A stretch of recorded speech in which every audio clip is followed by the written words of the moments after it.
These guys are ridiculous. These guys are ridiculous. Now, how about them damn Celtics? And we are back with another episode of How About Them Celtics. Sam and I are here recording on Wednesday, January 31st. You guys are listening to this the first day of February. It's weird that it's already February. I don't know if that's just me. It feels like January is gone in like the blink of an eye. Well, It didn't that's actually what happens when I you know. just work nonstop. It's crazy, man. It's weird. So busy every day that the days fly by. Well, the days, as you get older, days and years and stuff, like time goes by quicker because my dad like explained this to me because like, I mean, I feel like that's a common feeling, right? Like, We've like, had oh, this it goes by so talk fast. before, but keep I going know. because I find it interesting. Yeah, my dad, like when I was younger, like in high school or middle school or whatever, I asked him about it, and he's like, "Yeah, well, I mean, it makes sense when you think about it this way. Like, when you are 2 days old, 1 day is half of your life, and so like that's a pretty long time. The older you get, each day is like a smaller fraction of your life, and so it's just like it feels quicker because in the grand scheme of your time on the planet, it is quicker, which fucks with my head every time I say it out loud, and it did the exact same thing. You're dying soon, buddy. Get ready for your family to gather around at the funeral. It's insane. Very weird. Anyways, how are you, Sam, now that we've gotten the stench of death out of the way off the podcast? Seeing how I'm getting on a flight in the morning, fingers crossed. How great would that be? You're just relieved of all duties. You make those jokes all you want for you. Right on the wood here. Not for me. Yeah, it's more fun when you're there.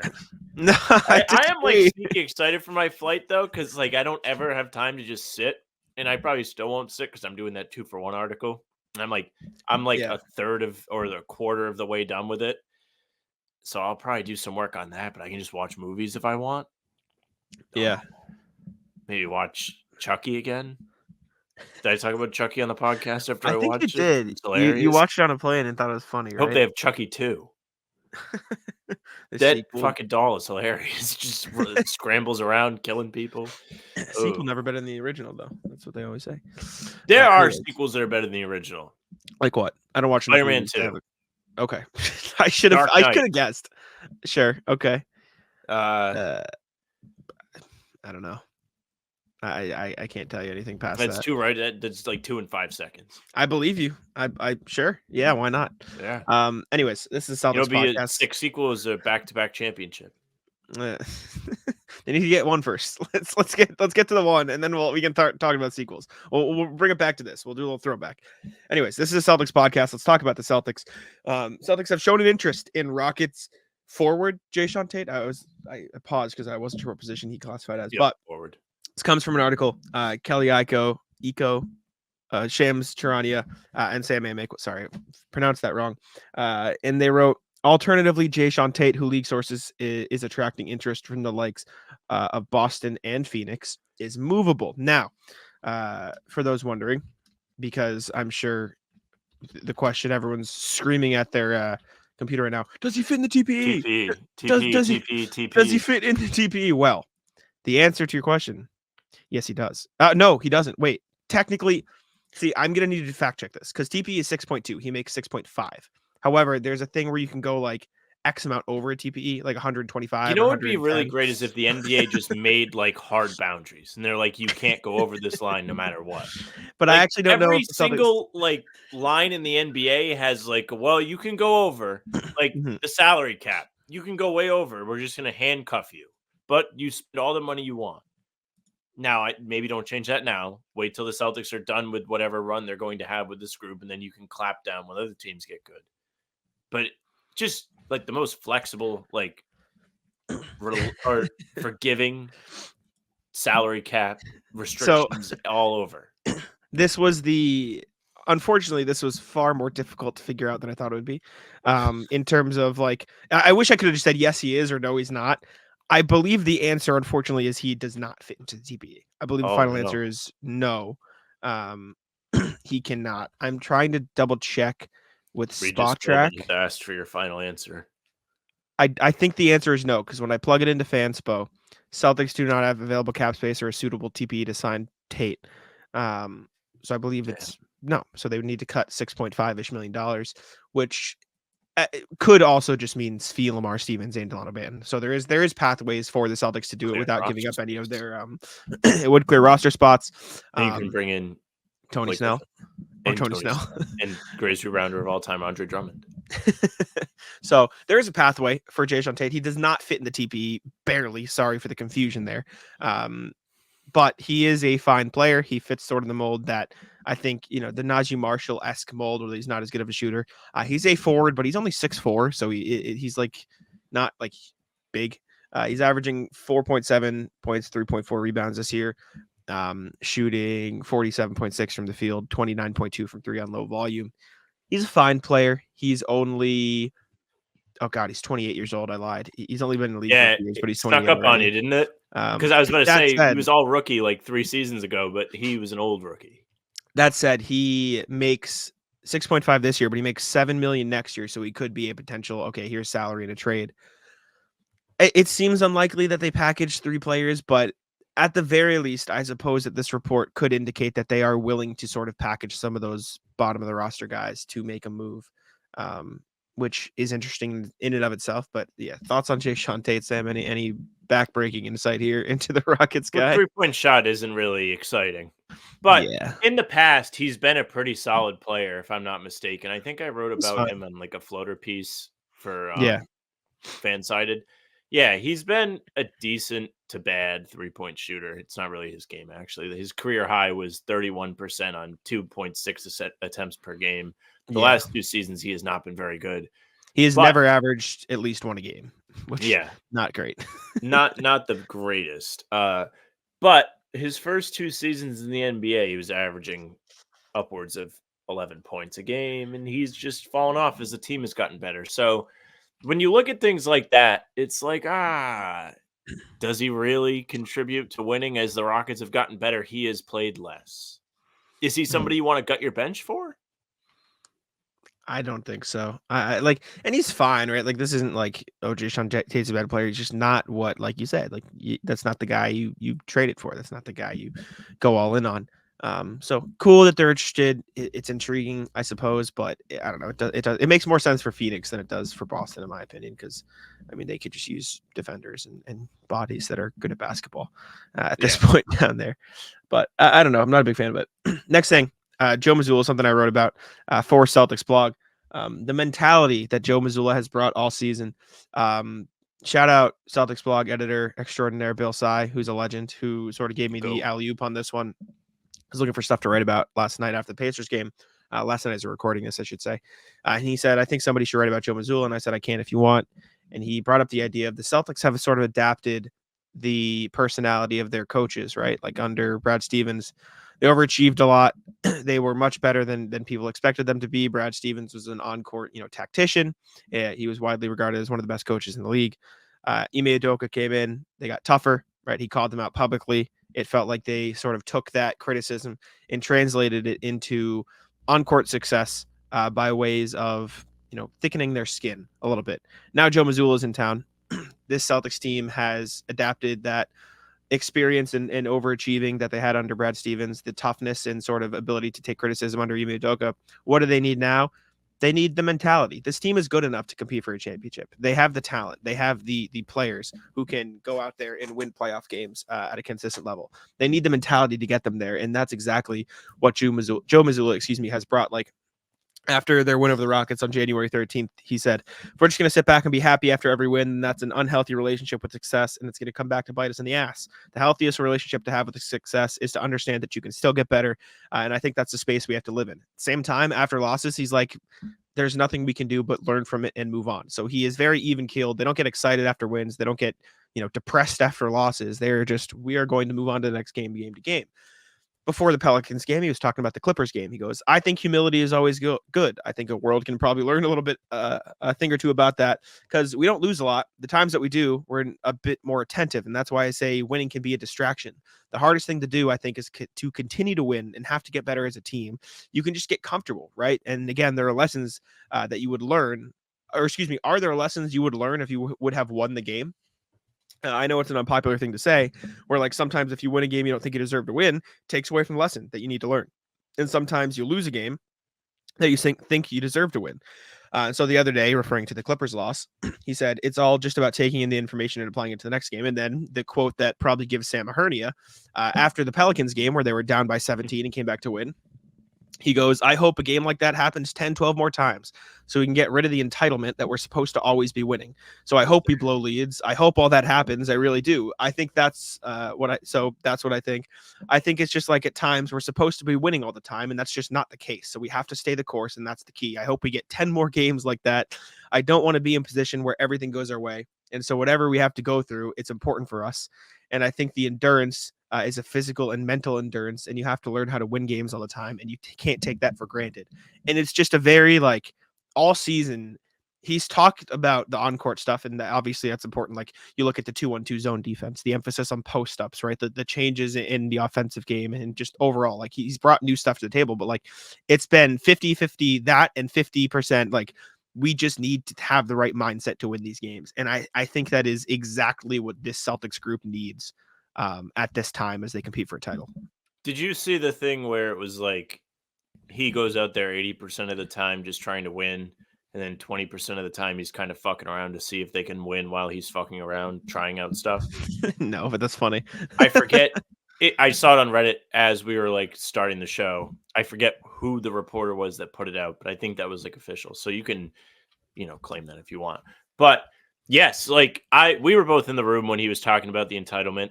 I think the entitlement is true. Like, I mean, I kind of feel it a little bit, admittedly. You hear me talk on the show, and I'm like, they should literally never lose. And I believe that to an extent. Like, the team's good.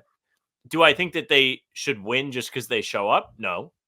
And that's something, if you listen to the show all the time, you also know. Like, I think they have to work hard. And I want to see them work hard on defense more than anything, because that's where you can earn wins. When things aren't going well on offense, that's where you can buckle down and change the game, muck it up for the other team, and take control.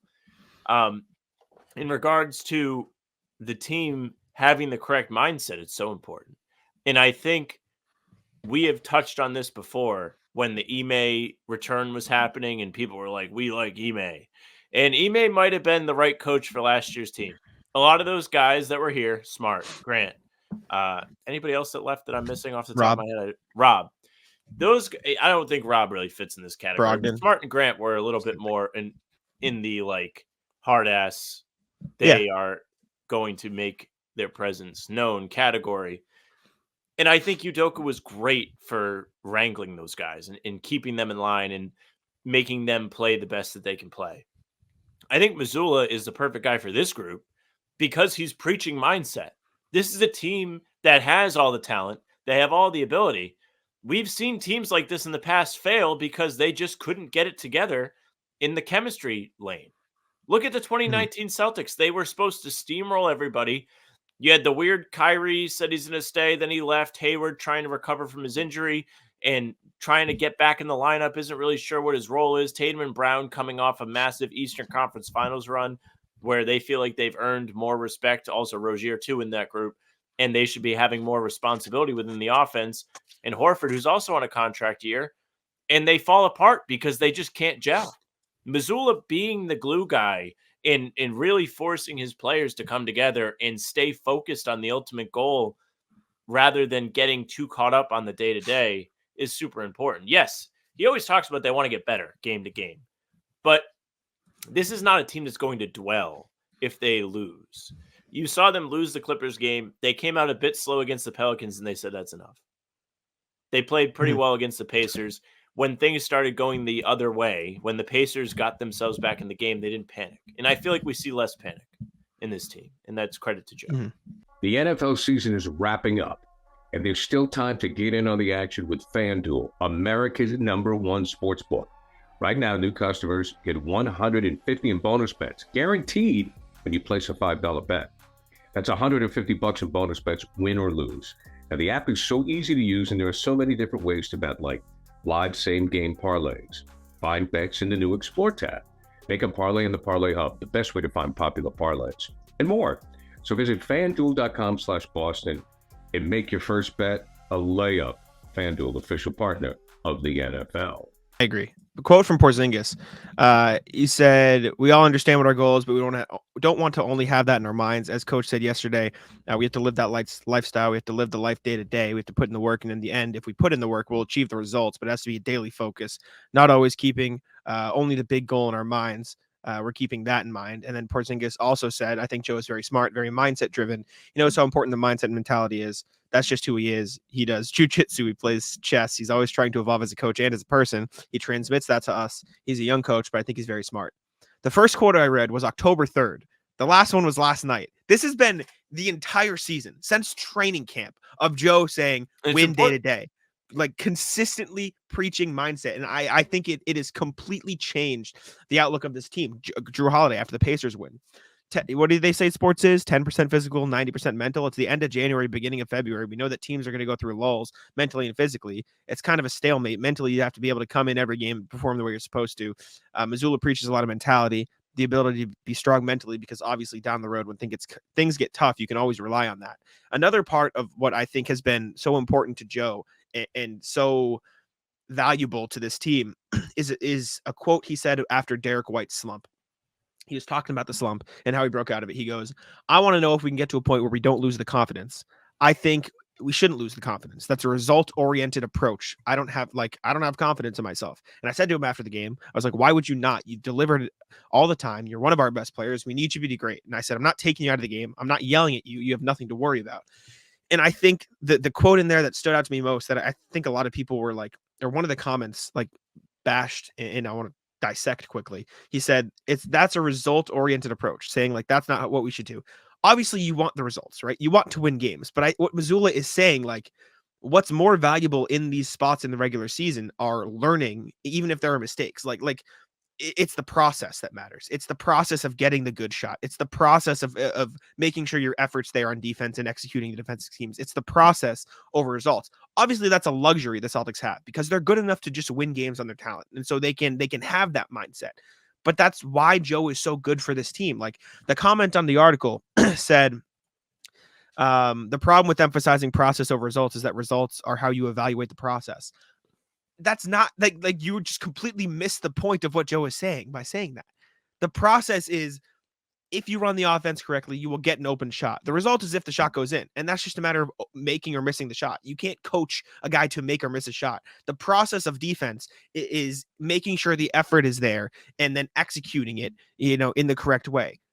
If they make a tough shot, that's the result. Like you can't base the process of your good defense on the fact that they made a tough shot. And so I think what Joe is preaching, and to this, like you said, this group that is clearly talented enough and clearly in a spot where all they want to do is win, having a guy who is so set on preaching this mindset of focus on the process, focus game to game, don't get too high, don't get too low. We'll get through the season no matter what. Like that is perfect for the Celtics team. And I think when I was talking to Bill about it last night when I was writing, I think that's what Brad knew would happen when he said, yeah, let's make Joe the head coach. Like he knew these guys, he knew who Joe was as a person, and he knew Joe knew these guys as well. And it's been a year long, didn't go great the first year, obviously, in terms of the result, the ending. Full off season, full year of experience now that he's, now that he knows he's going to be the head coach heading into the season rather than just having it thrust upon him, you're seeing the results of a damn good basketball team with a damn good mindset. This might be the best mindset the Celtics have had since the 08 Celtics. Like truly. Another like hat tip thing to Brad is it really feels like he got the right personnel to play under Mazzulla too. Yes. He brought in a couple of guys in Porzingis and Drew Holiday that kind of had not as much to prove as an individual, but more so as like they can be winning players. I mean, Holiday won a championship in Milwaukee and was a starter and an all-star and all that. But Porzingis is somebody that was on the Knicks and they weren't successful. He was on those Mavericks teams and he was like somebody that didn't play well in the playoffs and was a scapegoat. And then he was on the Wizards who were ass. So he's finally looking to actually compete in the NBA. He's obviously going to make sacrifice. Holiday has already been there.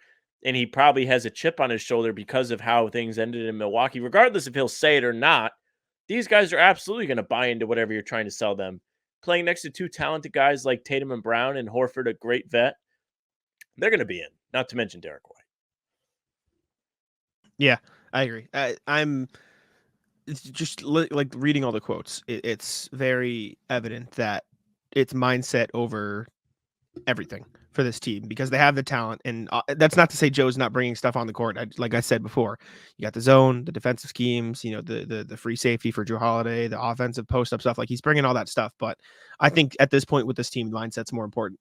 And that's what he's been emphasizing. But And all we're right, going next to Celtics. circle Yes. back to that later. You can move on. But later on, there's going to be a point where I want to talk about this mindset type thing again. Sure. Yeah.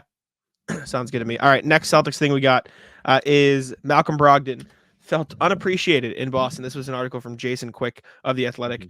Brogdon said, when I was first traded, I viewed it as an opportunity. I really did. You can ask people around me how my energy was in training camp. I was excited to be here.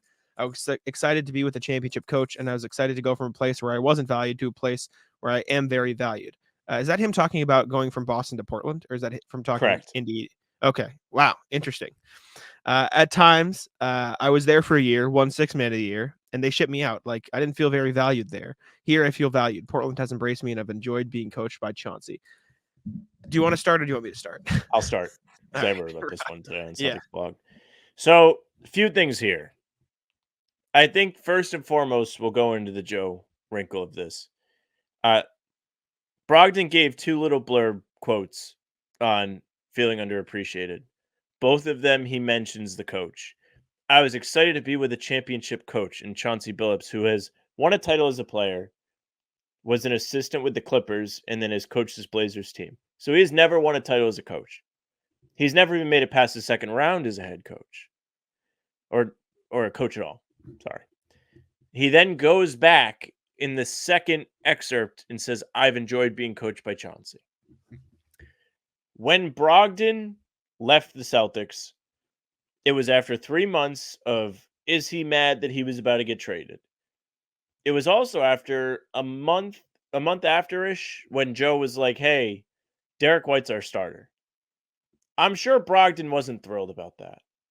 And this is not to say that Derek White doesn't deserve to be the starter, but if you're in the NBA and you're a 6 Man of the Year caliber player, somebody like Brogdon who has started on the Bucks when he was there, he's started for the Pacers, and he sacrificed a bit to join the Celtics, came off the bench.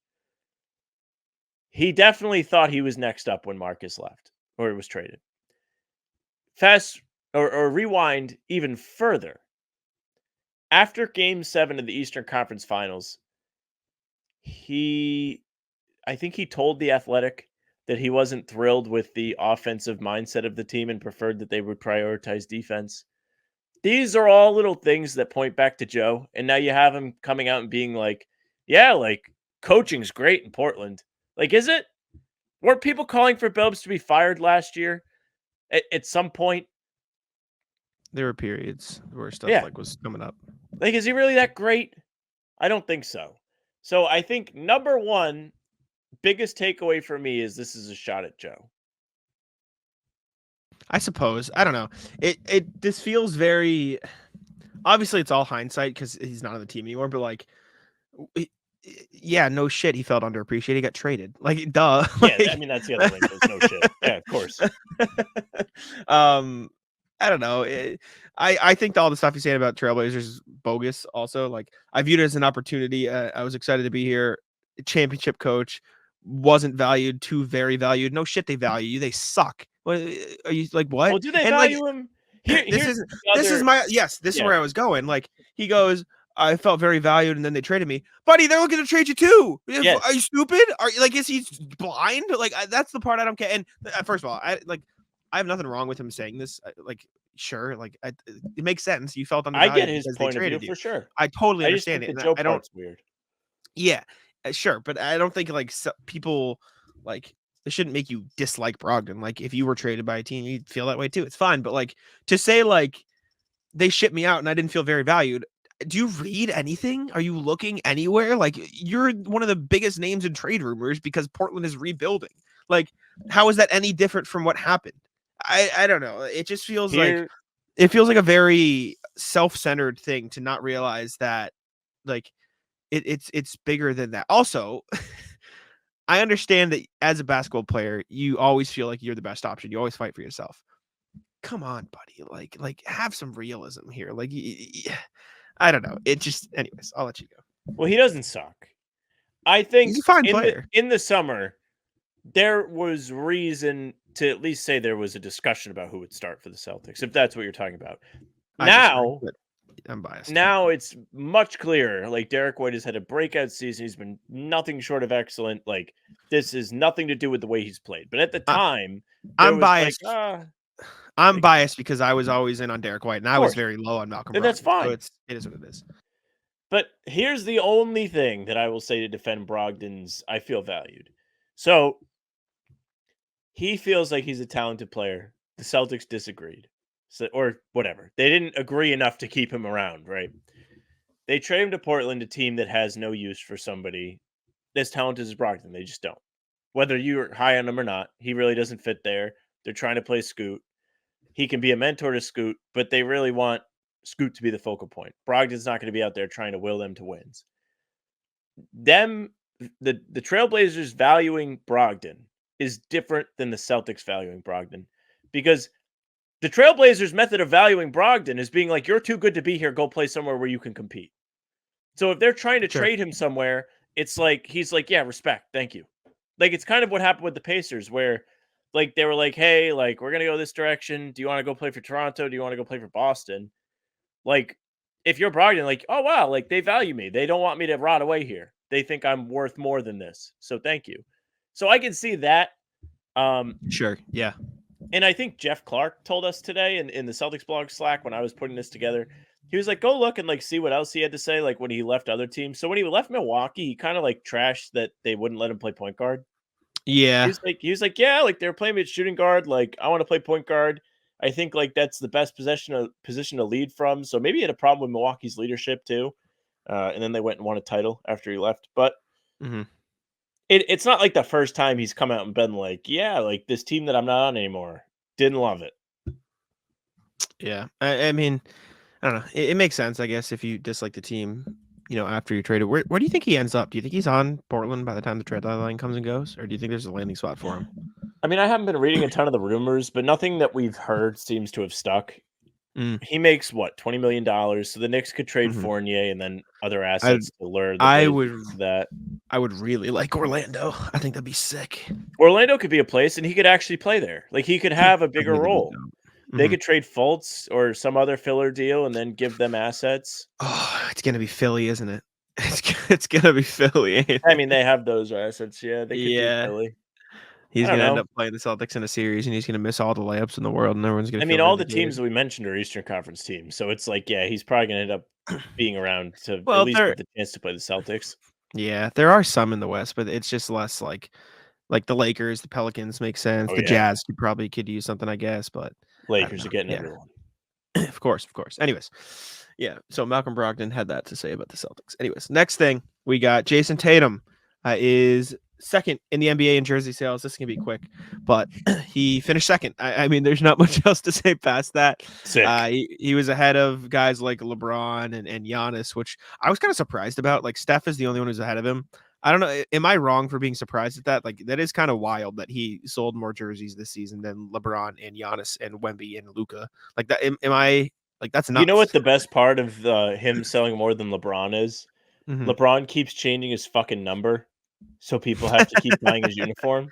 Yeah. So respect to Tatum for outdoing him. This is kind of cool from a fan standpoint. Like you can be like, the Celtics finally have a guy that is just like that substantial, where everyone's like, let's go buy his uniform. Let's go buy his jersey.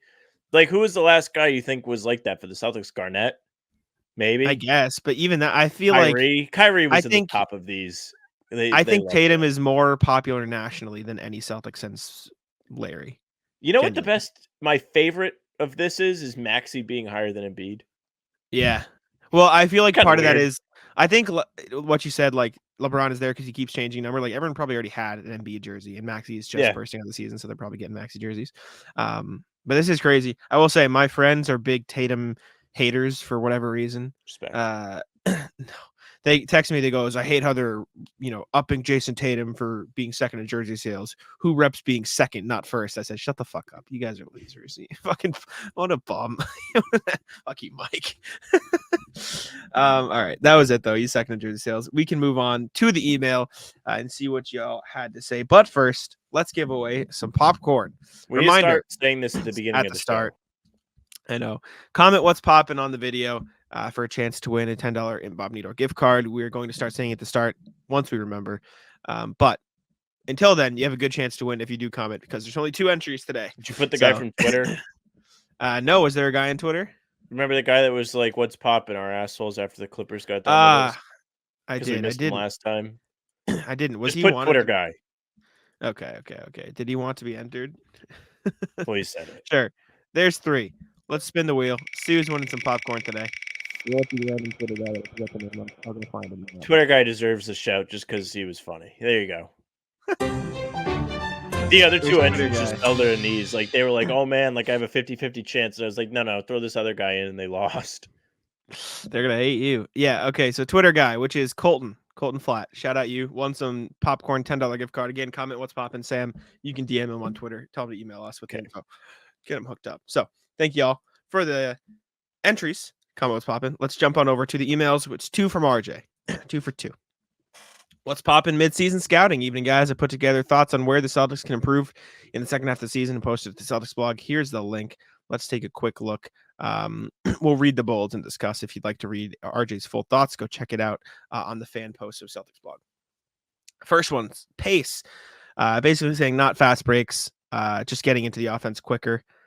I suppose I do think the Celtics are at their best when they are zipping the ball around and playing a bit more up tempo. At the same time, though, I think against certain matchups, they do value getting to the mismatches, which could take a little bit longer than the pace. But I think overall, I agree that they should play a bit quicker within the offense in general. So I'll back you up there. Next one is space. You're good. I'm just gonna keep talking.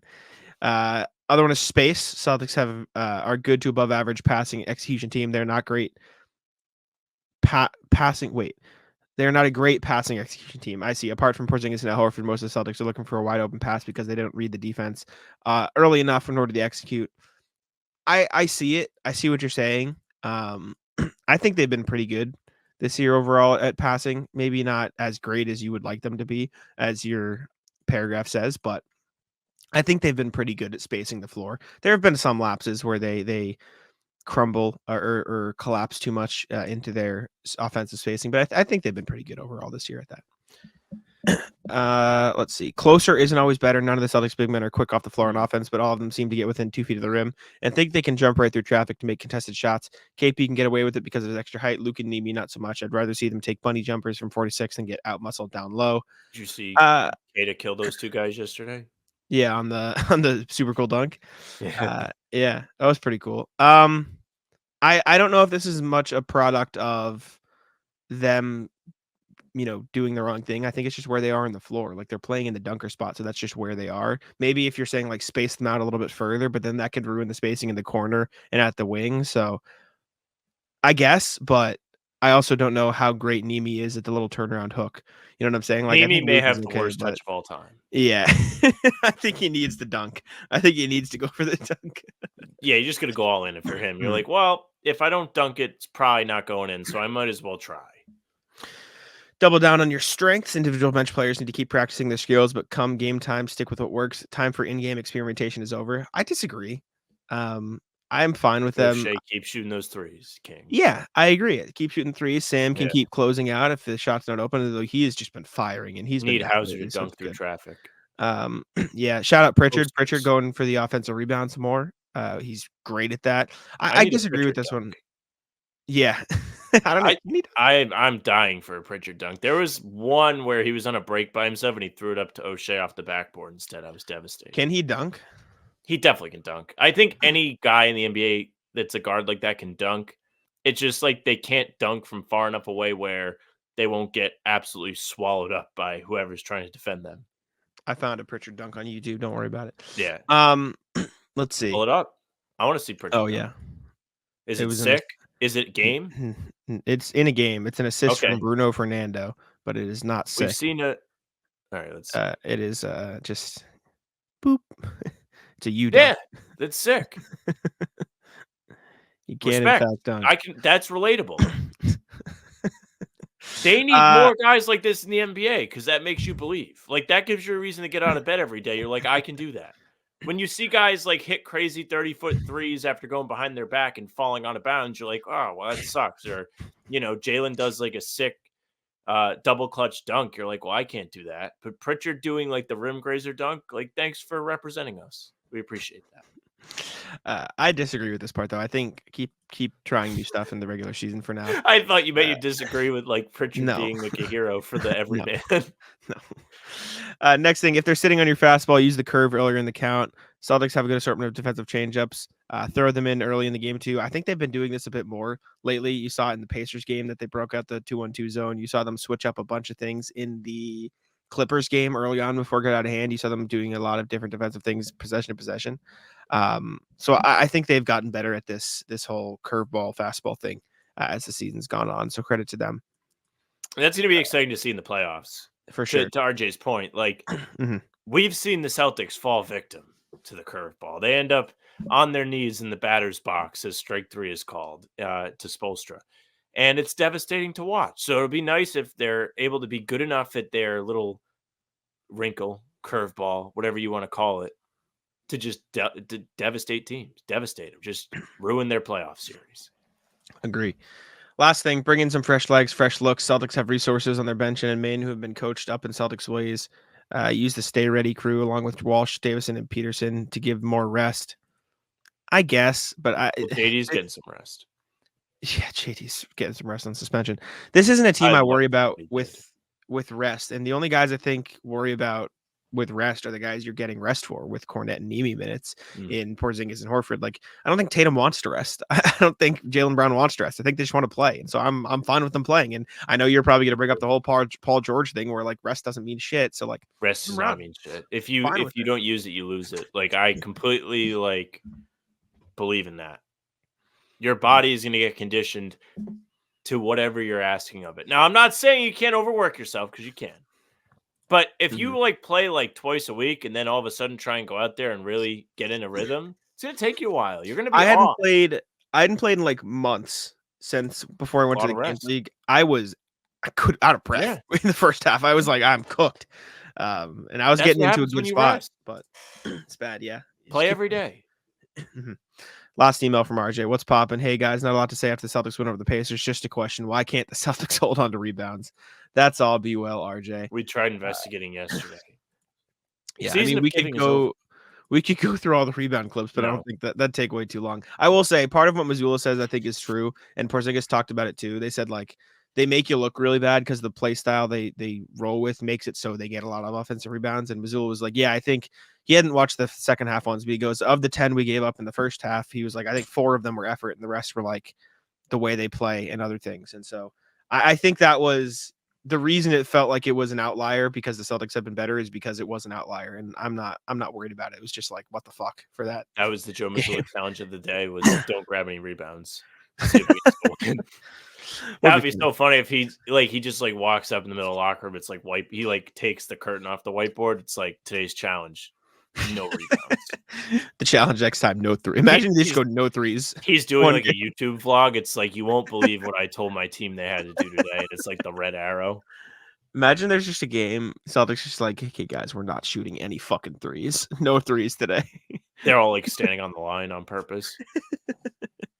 I will say there was I forget where I saw the tweet, but it was a credit to Joe Mazzulla and the three. I think Randy tweeted it. Let me go find it quick. It was the point of like, I know you've like cooled off on your threes are bad thing, and it wasn't ever even really that, but you know what I'm talking about. You just get sick of it when they're slamming off the rim. Mm. It's like, try something else. And they have. This year they've been much better. Like, they have the little post-up game with Porzingis, the occasional Tatum post-up that really add like a little bit of an extra layer to their offense. So as long as I know that there's something they can go to when it's not working, I feel a lot less like antsy about it. Sean Grandy tweeted, for all the quote, Celtics take too many threes, people. Phoenix just shot 56%. against the Magic and lost by 15 to a Magic team that shot 44%. Why? Because they only took 14 threes and missed 10 of them. NBA teams are shooting 56% this year, or excuse me, NBA teams that shot 56% in the games this year entered tonight 80-8. High volumes of threes is not an option anymore.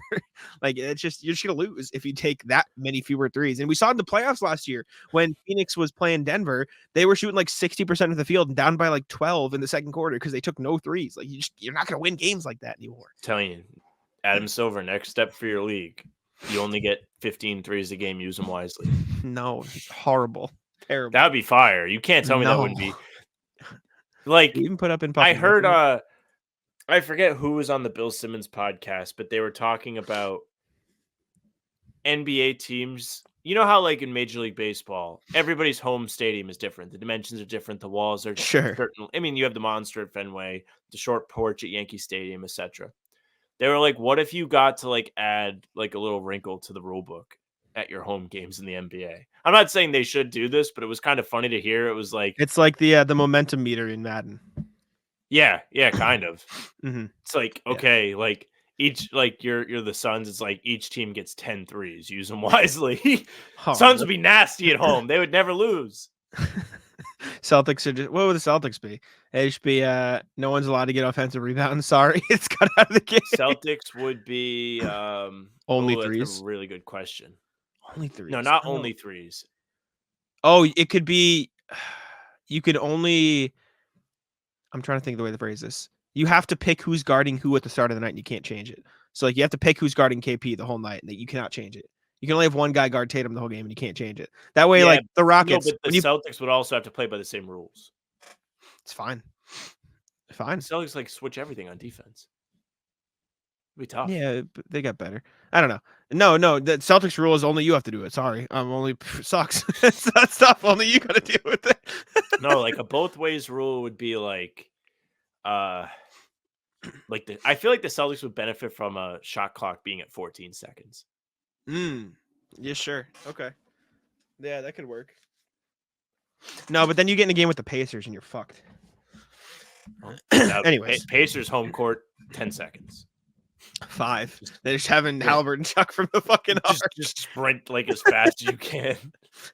No, the Pacers rule would just be, okay, you cannot, Obi Toppin doesn't play, and you can only guard certain players. Like we only Halliburton. You can't guard Halliburton. You can guard everybody else. It's just, don't guard this guy, please, dear God. All right.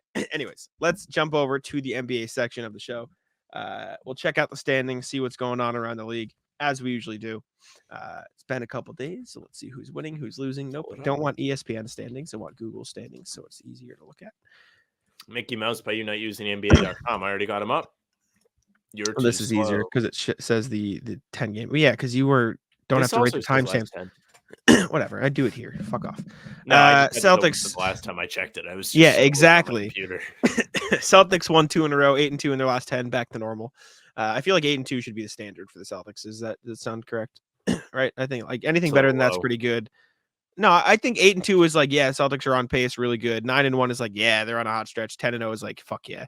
But like always 7-3 is like, Bucks have lost 1 in a row, 7-3 in the last 10. Knicks and Cavs are on heaters, 9-1 in their last 10. Knicks have won 8 in a row. Both of them have passed the Sixers in the standings, who have lost 4 games in a row as Embiid deals with certain injuries. Perished. Embiid can't stay on the court. Pacers 4-6 in the last 10, struggling. Heat and Magic also struggling, 3-7. Heat have lost 7 games in a row. Heat ready to become the Pistons, buddy. Right? Bad. Bulls lost 1 as well, but the bottom of the East, outside of bottom of the East is back. Hornets have lost 4, but outside of that, everyone's on winning streaks. Pistons are 3-7 in their last 10 games. Pistons are back. Look at that. Wait till they make trades. They have won more games in their last 10 than they did in their first 40. I can't even like have fun with this because they are still 13 and a half games out of a play-in spot. Yeah, no, they're cooked. They would imagine if they just like steamrolled everybody for the next half of the season and they got in. That would be electric. It would be kind of sick. That team would become like the most loved team because everyone would be like, "Oh my god, this is such an unbelievable turnaround! Like, I love this team," and they would be like the 10th seed. They'd be like the Lions. Everyone loves them. Trade your Lions Super Bowl for a Pistons win over the Thunder. What are you gonna do? That's tough. Out west, Timberwolves have won 1 in a row. Nuggets have won 2 in a row. Thunder have slipped to 3 seed, losing 2 in a row. Clippers have lost 1 as well. Kings back on track, won 4 games in a row. 1-game win streaks for Suns and Mavericks, then a lot of losing, and a couple 1-game win streaks. Pelicans lost 3 in a row. Celtics sent them into a spiral. Lakers 5-5 in the last 10. The Jazz have also come back down to earth, 5-5 in their last 10 games as well. West, a little bit shaky, a little bit bumpy out west. Good. Fuck the West. Fuck the Lakers. I hope the Celtics stomp them tomorrow. I despise that team. They're just barely hanging on. Like, there's no way the NBA will let them miss the playoffs. Did you see the thing? It was like they have the least drives, but they've shot like 300 more free throws than anybody else. No, I do think they missed the playoffs, though. I don't think they get in. I would love it. That'd be the greatest. I mean, they I missed don't it even a think couple they have years the ago. draft picks.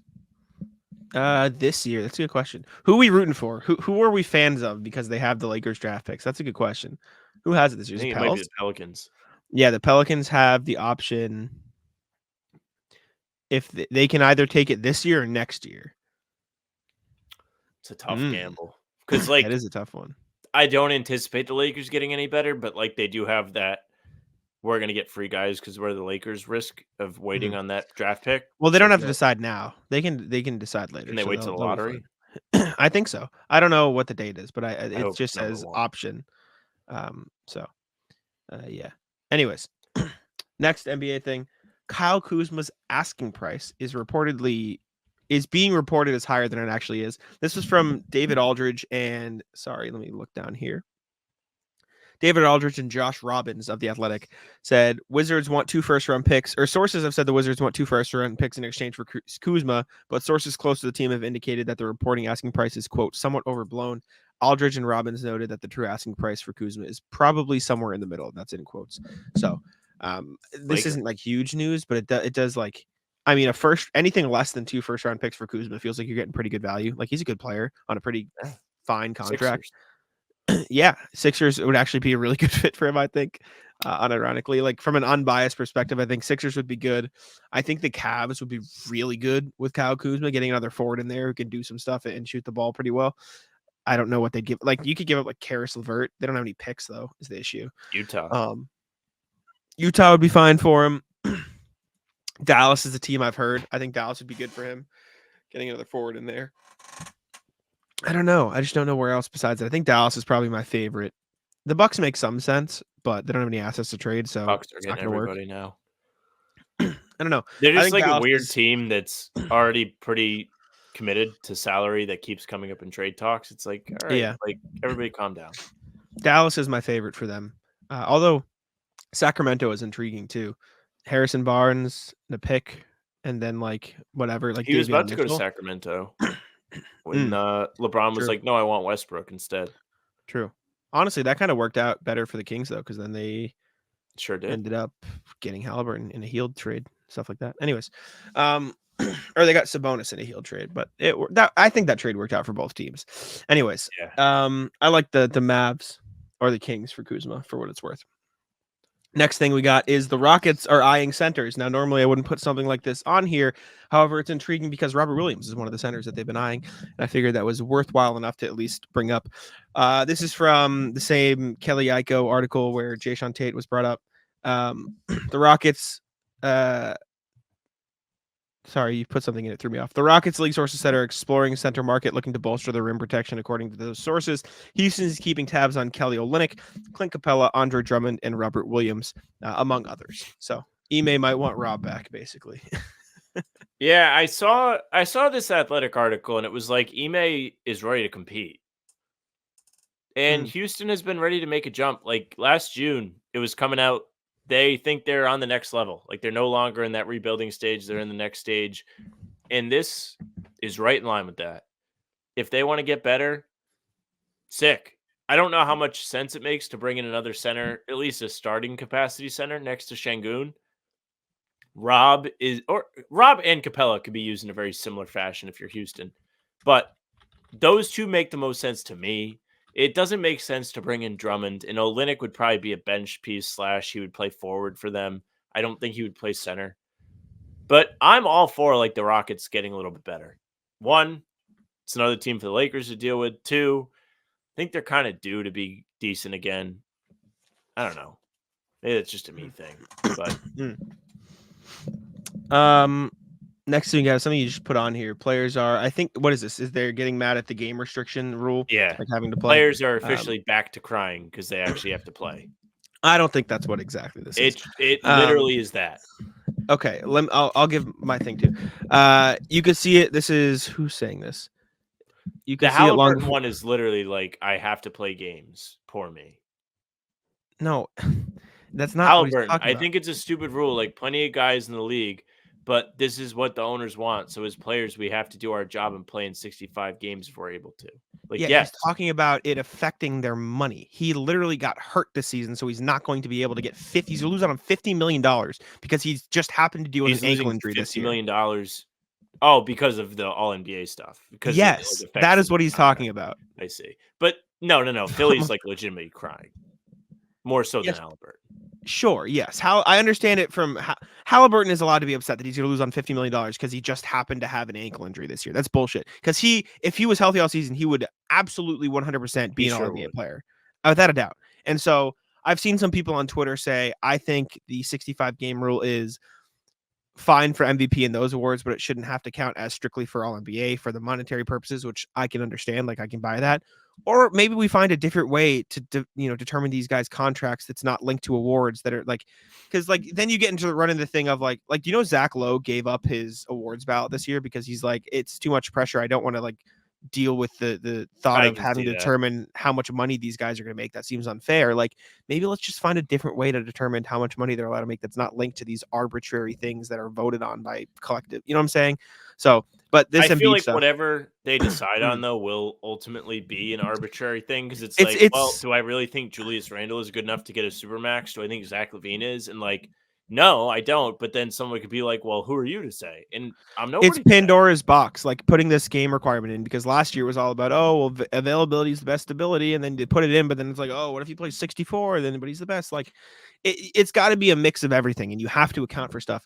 But these quotes about Embiid missing games and stuff, it says you could see it long before he was hurt against the Warriors. Embiid, who missed Philadelphia's game at Portland on Monday night, looked like a player who pushed himself to play against Golden State because the whole basketball world was screaming in his ear. There are people within the Sixers community who are convinced he played because of all the scrutiny. Oubre said this, Kelly Oubre.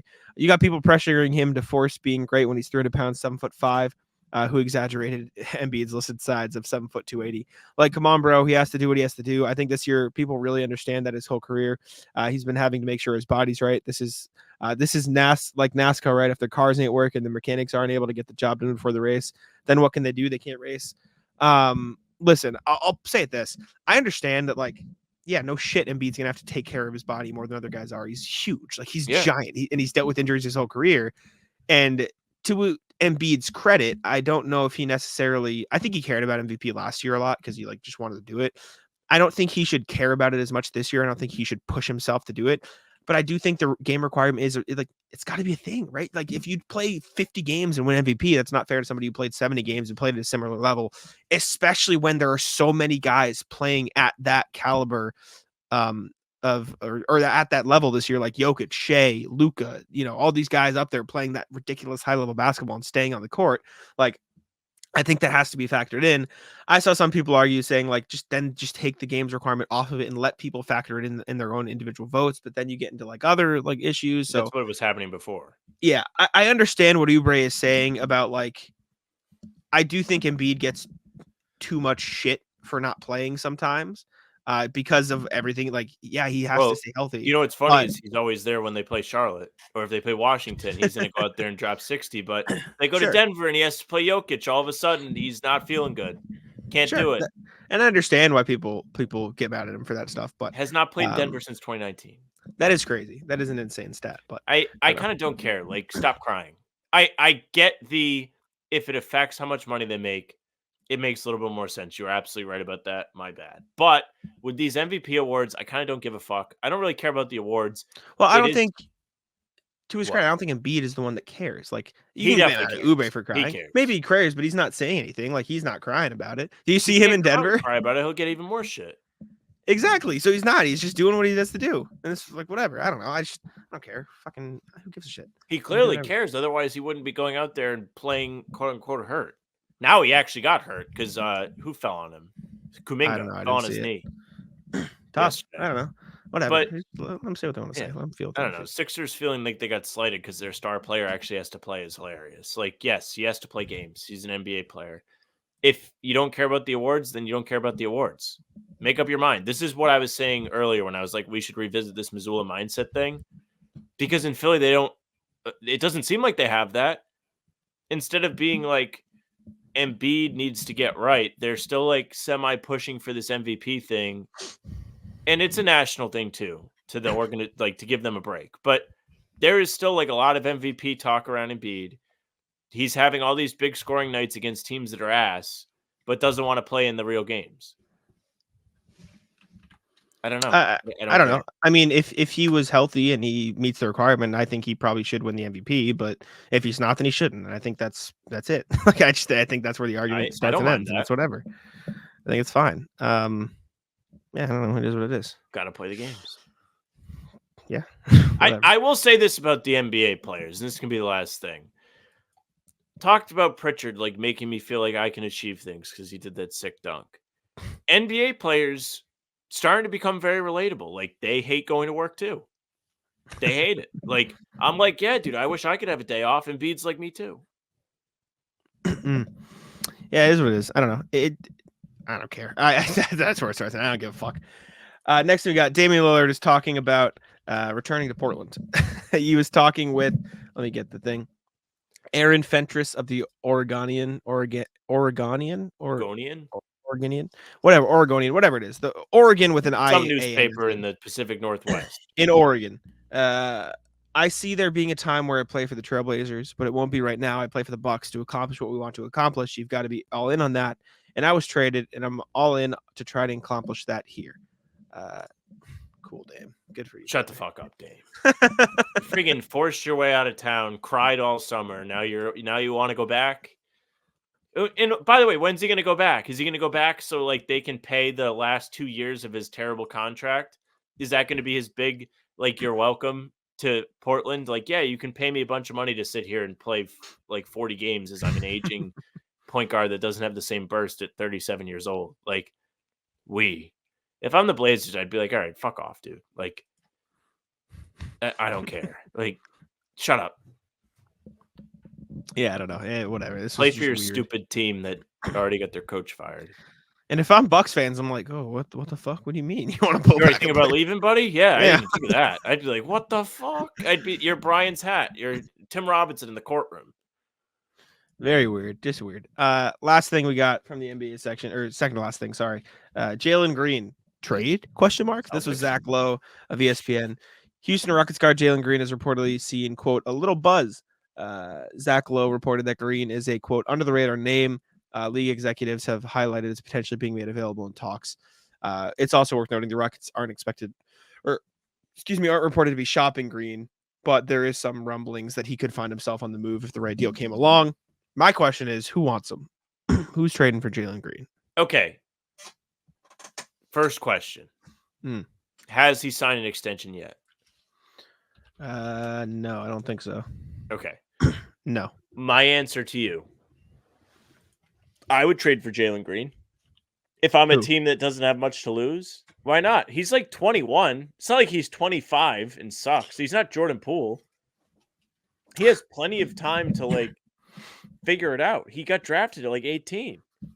Mm-hmm. He's got some maturing to do, but it's not like he's terrible. Yeah.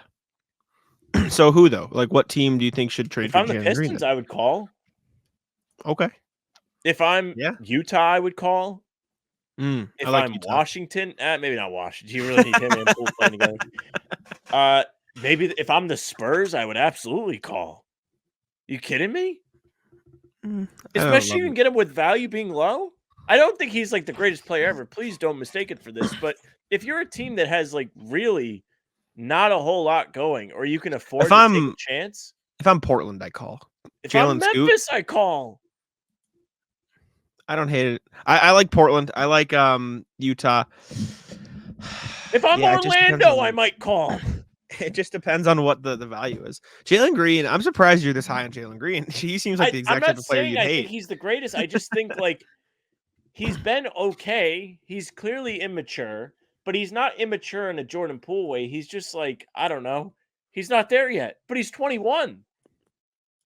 I'm He's not surprised. 25. This isn't he's got it potentially 19 years left of NBA basketball if he really wanted to stay healthy and play.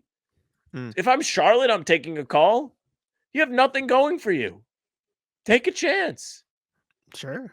Atlanta, call. Miami, call. I'm just surprised that you like Jalen Green. He seems like the player you would hate. I don't love him, but it's just like I get it from a Houston perspective where you're like kind of trying to build something where you're competitive and you don't really have time to fuck around and see like, is he gonna pan out for us or is he just gonna keep taking shots away from the guys we want to have shots? If I'm Golden State, I might call. Jordan Poole too, you mean? No, I'm not Golden State. I'm not call. Who else? I like Portland. I like Pacific. Portland. I like Memphis. I like Utah. I like Charlotte. And that's about it. Not Maybe Toronto. Cleveland. Chicago calls. Yeah, Chicago. I don't hate either. We just named like half the league, and you're like, yeah, a bunch of young teams. It's fine. It's fine. I just don't know what they're getting back for him. It's a weird value thing because it's probably like they'll probably want like real assets, like, oh, he's just top 3, and everyone's like, yeah, if you're trading him, he's probably like a second hand guy. So like, do we want to give up a lot for him? So it's like that's where it could get weird. I think I can see hangups for sure, but I don't think everybody should be like, I don't want to touch him. He's not Jordan Poole. No, not yet. Not yet. He could be, but not. We don't know yet. All right, last thing. LeBron James tweeted something. I don't even know what hourglass. Is. He tweeted the hourglass with all the sand at the bottom, meaning time's up. The Lakers are under 500.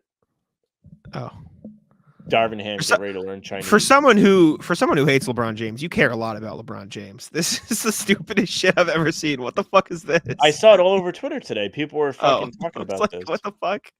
No, like people care it's way like too this much way about of this being shit. like, oh, nobody's talking about me. Okay, time for me to bring back all the attention. Is what worked.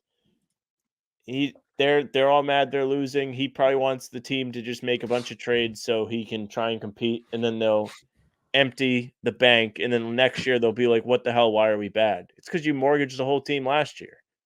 It's what happened a year ago. Now they're bad. And everyone's like, wait, they're bad? Yeah, they're bad. That's not what it was. Do you know what it was? And he's guys. Great by LeBron James. Let's see. LeBron James tweets the hourglass emoji, gets everyone talking about him, waiting to see. He's a DraftKings partner. He just fucking scammed you all. This is exactly what it was. It was a promotional thing to get everyone talking about this, and then him to announce this. It's like when Snoop Dogg tweeted, "I'm giving up smoke," and then he was fucking advertising a smokeless campfire set. He scammed you. He scammed everybody. It's the same thing. I think it's a coincidence. He scammed you all. He scammed you all. All right, let's move on to the rat list. Would you like to kick us off here? Yeah. Rat list, I have to be up in probably 6 hours. Tough. For put in perspective, it's 8 o'clock, 8:30. Brutal. What the hell is going on with our screen? Is it blue background for you too, or is that just me? Nope, it's the rat.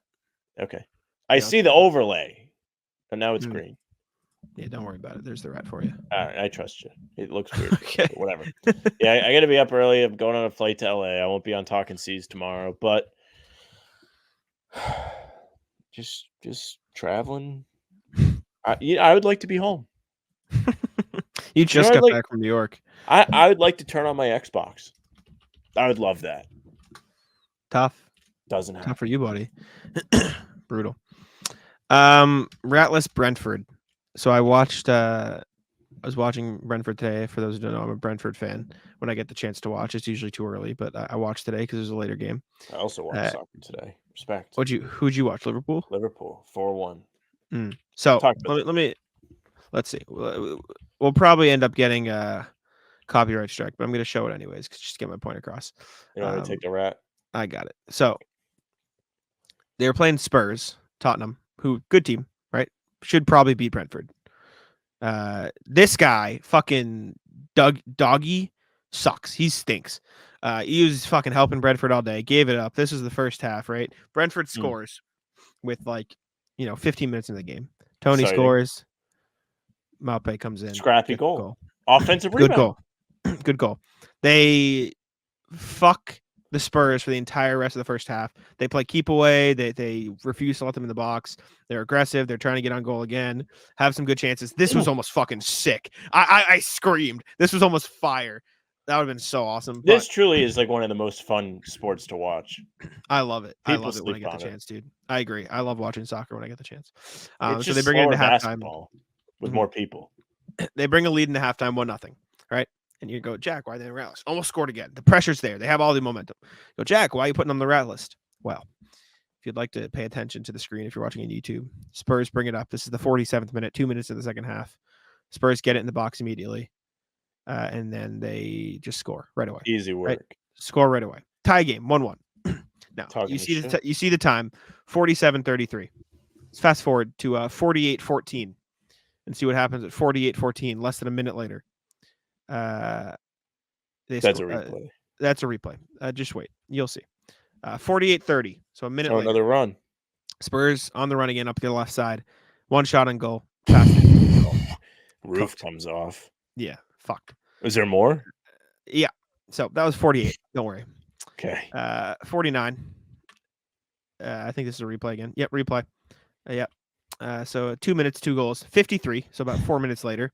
Give it up again. This is fantastic. Missed. Don't worry. They're like, oh, that's not bad, right? Nope. 55 minutes. So this is all within the span of the first 10 minutes of the second half. Spurs get it in the box again. Dribble in, get one shot, rebound, goal. Brentford went Meltdown. from up 1-0 to down by 2 in the span of 10 minutes. What the fuck are we doing? I could play better defense. And for what it's worth, this was the classic. So the Spurs are doing everything they fucking possibly can to lose this game. And watch this. Sam, Jim, I'm watching this game. Watch this. Ivan Toney in the box. Fucking slips, first of all. Gets in position. Drops everybody. And then fucking misses the entire goal. Entire goal.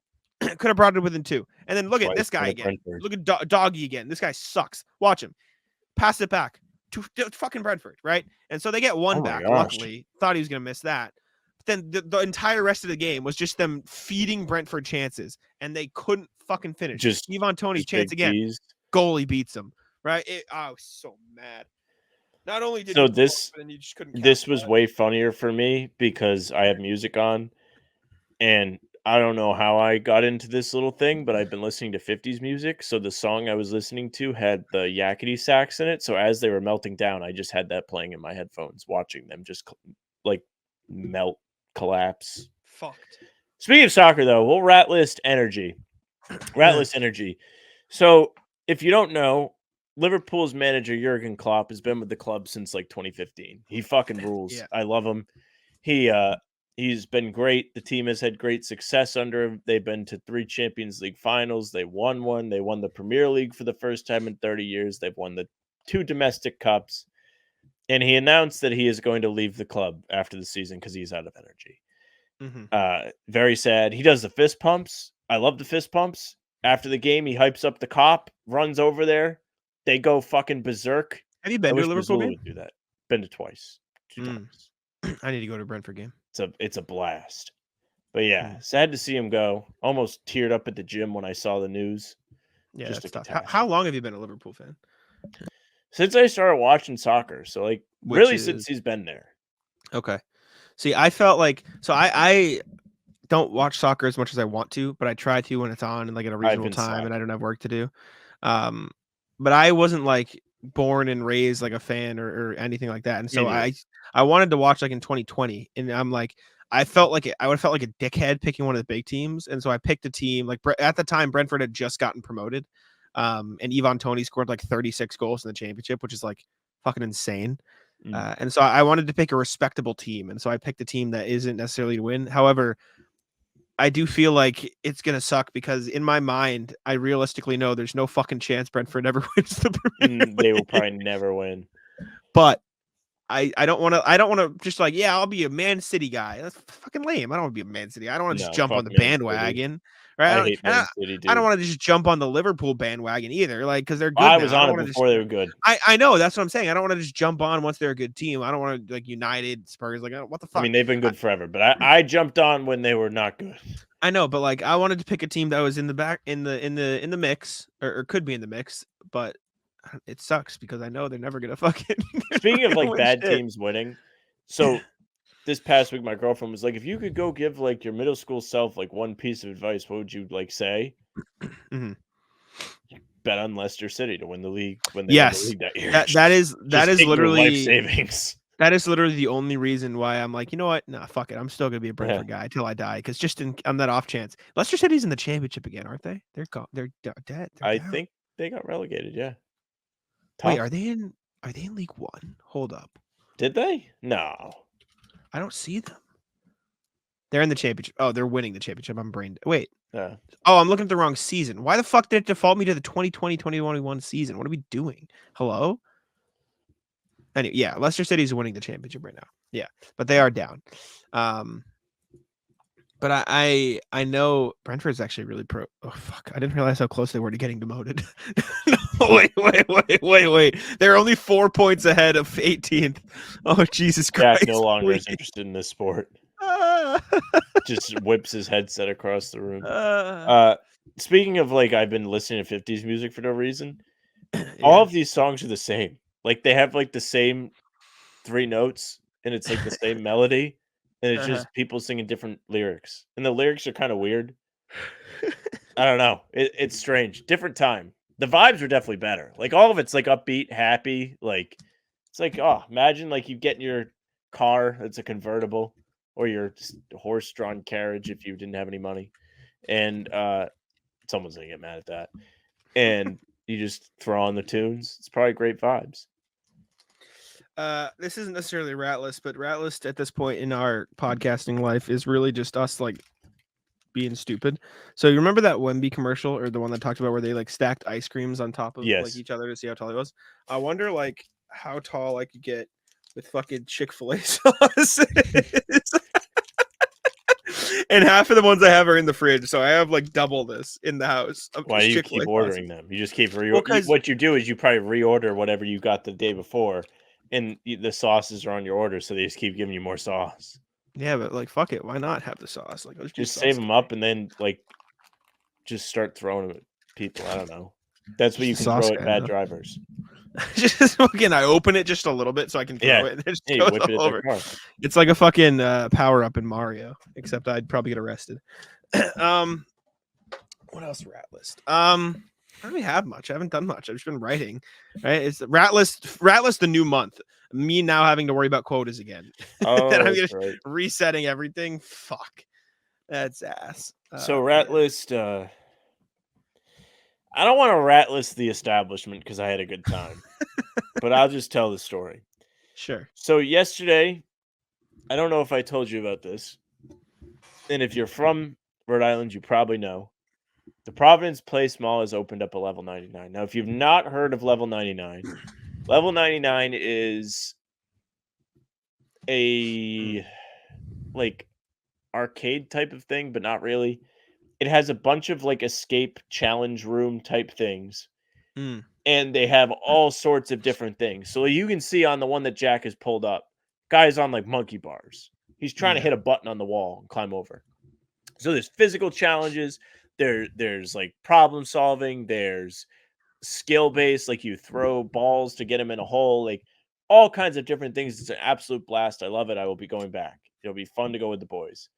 Went with the lady yesterday. There's this one that's a ninja challenge. So you have to swing on the rope and land on these little platforms. And you can't touch like the ground. And they're very small. It's not easy to land. And I swing and I don't get balanced. So I don't let go of the rope and I swing back. And as I swing back and land on the initial platform, I plant my left ankle or my left foot. And my right leg is still swinging the heel of my right foot inside of my left ankle. Severe pain. It was a disaster. That'll I do it. luckily recovered, like played basketball today, did not run because I was shook. There's nothing worse than risking, like, I don't know if I'm healthy enough to go for a run and then gambling by getting up at 5 in the morning and then being like, oh, fuck, I am not healthy enough to do this. I just woke up for nothing. So I Yeah. wasn't going to do it. But I played basketball. I felt okay. Would recommend it if you're from the area. Go check it out. They're not paying us.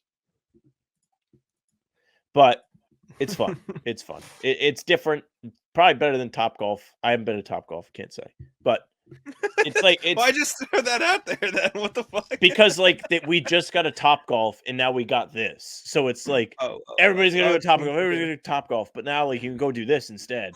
It's $30 for 2 hours of like just absolute blast of a game. That's cheaper than an escape room. Escape rooms are mad expensive. I have no context. But yeah, I believe it. I don't know if I have any other outlets. Yeah, I haven't just done much. Like I just sit here and write. It's boring when I don't go out. I might go out this weekend, so maybe I'll have some good stories from this weekend. Can't wait till you go out. Just but yeah, that's all I got. You done? I'm done. I got to fucking ratless packing. I hate packing. I should have just checked the bag. They're like, "Do you want to check a bag? We'll give you the company car." I was like, "No, I'm not going to check a bag." Because I didn't want to like go to the belt and worry. How long are you going to LA for? Yeah. Thursday, I get there tomorrow, and when I get there, it'll be 11 a.m. their time, so it'll be like 2. So you'll be in LA for the Lakers game? Yeah, you bet your ass I will. Tough. I hope they don't ask me to go get food. I'm gonna have to miss. We're gonna have to plan Sunday's recording. I might have to like watch back the game, and we'll record after that or something. I don't know. Okay, that's fine. We'll figure it out. All right. But yeah, tough. I'll be out. Very tough. Thank y'all for tuning in. We appreciate it very much. Make sure to subscribe to How About Them Celtics on YouTube. Leave us 5 stars on Apple and follow us on Spotify and Apple. Leave us a review as well. Appreciate y'all for listening. I'll let Sam wrap it up.